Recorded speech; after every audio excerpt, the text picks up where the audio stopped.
Hey everyone, I am going to give you some quick help with this homework. Pretty straightforward in the beginning. X squared minus 7x plus 10 equals 0. How do we factor that? You know how to do this well. It is just a matter of finding things that multiply to make x squared. The only way to do that is x and x. And then things that multiply to make 10 but add up to make -7. So things that multiply to make a positive 10 are going to be both positive, both negative, and they're going to both be whatever this sign is. That's both negative. So two things that multiply to make 10 are 1 and 10 and 5 and 2. And bingo, bingo, bingo, we've got that. So when will these equal 0? That's pretty straightforward. It's going to be when x is 2 and when x is 5, okay? And we can always check these by foiling, right? By multiplying the first terms and then the rainbow parts, the O and the I parts, and then the last parts. Well, suppose I was multiplying these and it wasn't x minus 2, but suppose it was x squared minus 2 and it was x squared minus 5. What would happen when I multiplied x squared times x squared? Well, that's just our rules of adding exponents. X squared times x squared would give me x to the 4th.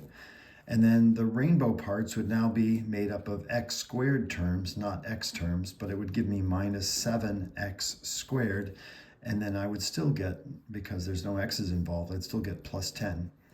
And if that equals 0, I could solve that by saying, oh, well, when is x squared minus 2 going to be equal to 0? And when is x squared minus 5 going to be equal to 0?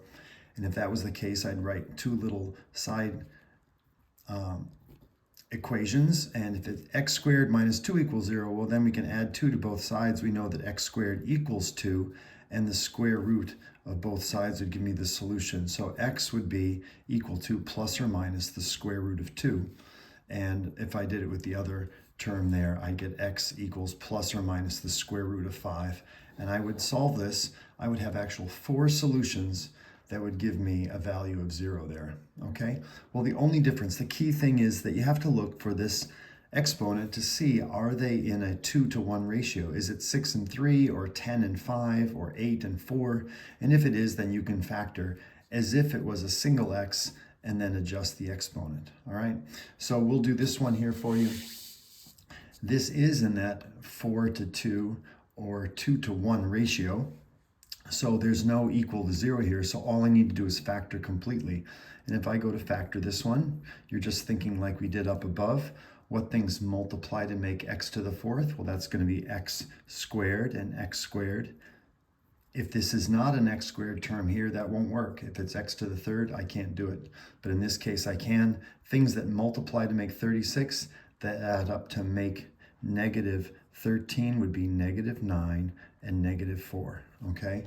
Now, I'm not done. I can factor this. That's the difference of 2 squares, or I can think of it like I did here, but I would get then x plus 3, x minus 3, x plus 2, and x minus 2.